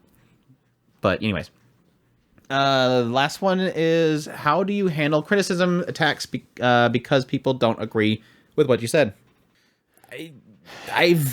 It's been difficult. I'm not going to say it's been easy. It's been a mixed bag. Sometimes, most of the time, it just rolls off the back. Sometimes there's just this one that just gets you just in a certain way. My biggest one was being told that I'm something that I'm not. Because of my attempt at trying to stay apolitical, one group that I technically align with felt that I aligned with their opposite, and it bugged the crap out of me and really, really, really bothered There's me. a reason why we avoid political talk. It's just even when it's just like there's been discussion about unions based on news articles and stuff like that, and it's just one of those things where you have to be one or the other, and it sucks. I hate that we've gotten to the point where it's just you have to be one or the other. Yes. But I don't want political stuff in my anime. My anime is apolitical. It has no side. My friends who like anime can be on either side. It does not matter. But at the same time, don't make me into something that I'm not, because I'm not. I am neither side, honestly. I think in general, whenever I think the most frustrating stuff is in general a case where somebody says you're something you're not. Yep. And I mean, that's the experience that I had here recently with Mushoku Mondays, and those that are keeping up with Mushoku Mondays, they know exactly what I'm talking about. There was this whole situation where I was not a fan of something, and then when I would theorize, I would sometimes throw in jokes in there, and I was theorizing on something, and everybody hated that I was theorizing on it. And at some point I realized I just don't care to talk about this anymore. Like it really feels like you guys don't want me to talk about this and have fun with this, and I'm tired of talking about it. So I'm dealing with that talk, that I literally just walked away from it. And that's kind of been my general consistency for the most part, because technically I've been on the internet since 97. I don't know, probably more earlier than that. I've been around the internet for long enough to have been on both sides of hate, cyberbullying, and anger and nastiness that the internet brings, because anonymity. People just in general don't realize that there's somebody else on the other side of the keyboard or the screen, and it makes it much more difficult for people to sort of curve the way they talk, versus when you're in front of somebody, you typically do curve the way that you talk a little more. And so I've dealt with a lot of it, and I've dealt with really nasty comments. Most of the cases, I just ignore it, because it's like I've had times where, yes, I get really nasty comments, and I would reply to it saying, I'm sorry that you feel that way. Hopefully next time you enjoy the content that I do. And people quickly correct themselves, like, man, I'm sorry. I didn't mean to be that nasty. I was having a bad day or something like that. And it's just like, shrug, move on. They end up being like really good friends in the future. I've always either kind of took it from two different perspectives. One being that I give them the benefit of the doubt that they had a bad day, because I've had bad days and said things I didn't really mean on the internet, or just completely walk away, because my time's better spent with somebody that appreciates what I do. And that's the people that I want to do good content for, the people that appreciate what I'm doing. I'm not going to be everybody's content. The stuff that I make on YouTube is not going to work for everybody. And yes, I want to spend some time to sort of try to figure out what people are kind of missing and not liking. But at the same time, if I focus on everybody that doesn't like my content, I'll never have the time for the people that do enjoy my content. And those are the people that are technically supporting and they're on a daily basis watching videos and responding and stuff like that. For the most part, I do think that I've built a way of not letting things affect me, but I'm not impervious to criticism and stuff. I've had times where it has. I don't think I've ever had somebody, like, if somebody pops into the live stream and says, my gosh, neck beard, oh my gosh, neck beard, oh my gosh, you look ugly, or something like that. It's always like, Okay, move on.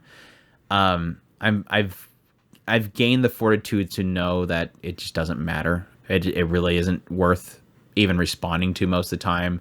In most cases, I'll just laugh it off. But I have to admit that there is times where somebody does say something, and it's not so much that I go, man, they're right. I am not the most handsome guy. I'm not a pretty person to look at, or man, I did screw up how to pronounce that word, which I get a lot. We do get a lot of that. But it's more of a thing that every now and then it's sort of the only effect that I've really had that I struggle with is every now and then I do have times where it makes me lose a motivation. That's the only thing that's really I've ever experienced, is where somebody says something and it sticks in my mind and it ruins my motivation for going forward. It's just one of those, like, again, prime example. It was the most recent example that it really did hit me heavy was a few weeks ago. I had a Mashiko Monday where I was like, I don't know if I want to continue doing this. Like, it's like, it killed my motivation. I don't care. And I fully acknowledge that the people that were affecting me was like 3 people amongst, I mean, for the premiere, it was 150 people, and for how many views it'll get is probably upwards of 2,000 to 3,000 people will watch the actual video. These 3 people got me so much that it was ruining my motivation. I had to keep reminding myself, it's just these 3 people. Why not continue doing it? Because but again, it's not that I was going to stop doing it, because I have way too much fun with doing it. I look forward to Mashiko Monday every week. It literally takes me probably upwards of at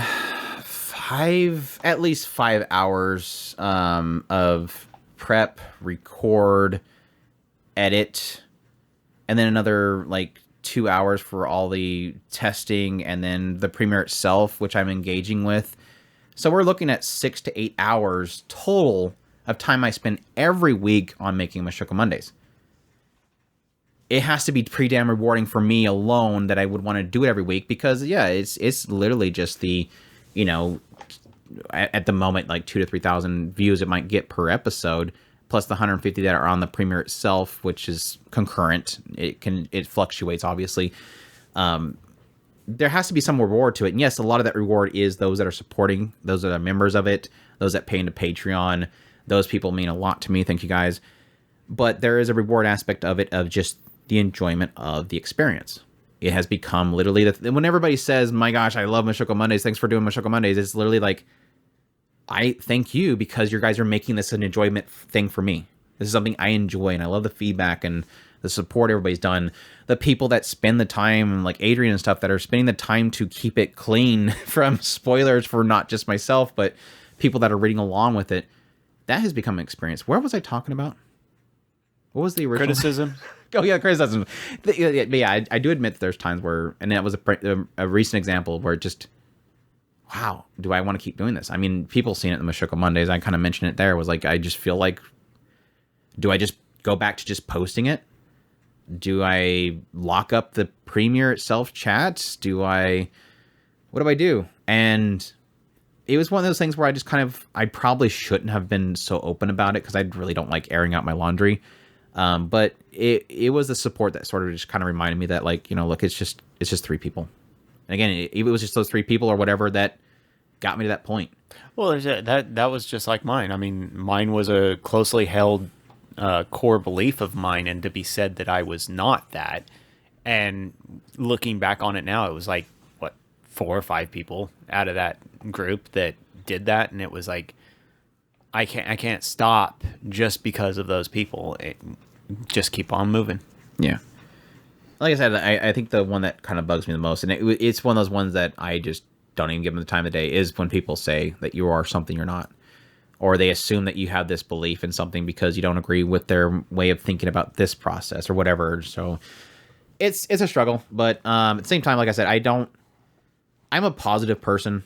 I've been through plenty enough to I think everybody has that point which you've experienced so much stuff that really kind of breaks you down that it doesn't matter anymore. Like everybody at some point in their life, forbid, I won't wish this upon anybody. At some point, everybody in their life at some point will have that clarity point where they realize, I've been through this, I've dealt with this. A lot of people, it's going to be loss of somebody.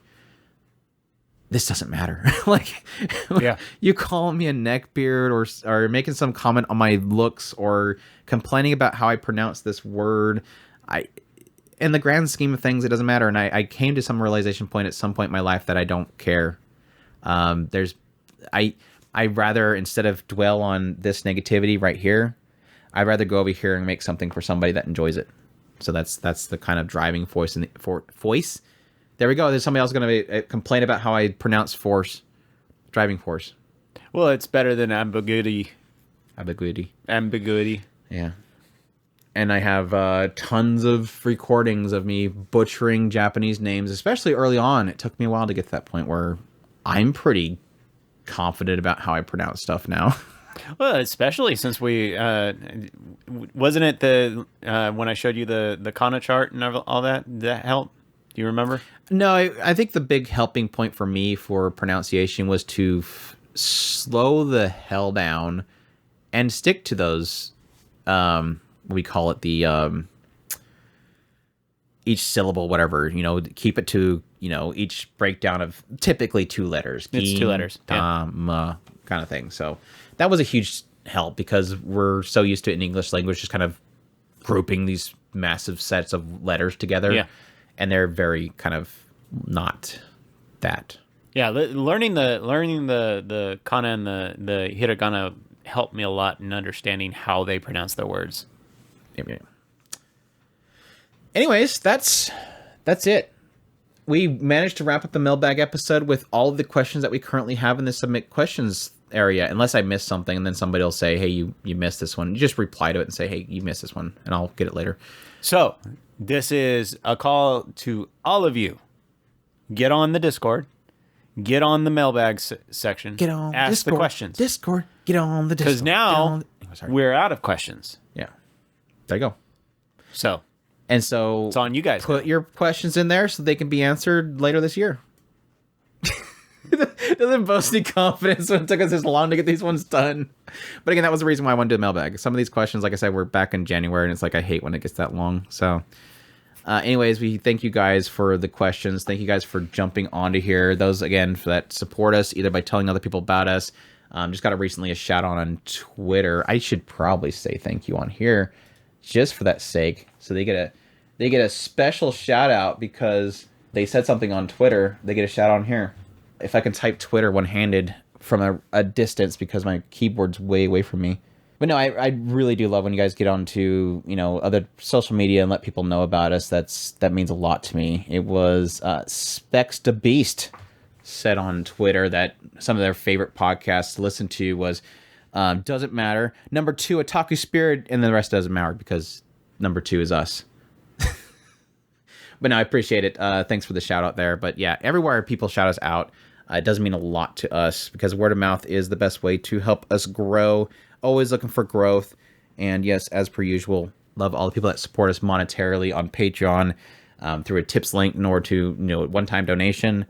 And those that are on the YouTube channel that are become members of the channel itself currently have Mushoku Tensei, mostly Mushoku Tensei emotes on there because we do Mushoku Mondays and it's fun spamming, Aisha's in the chat and stuff like that. But it's a lot of fun. So yeah, we thank you guys for listening. Hope you guys enjoyed this podcast episode. And as usual, you guys take care. Os.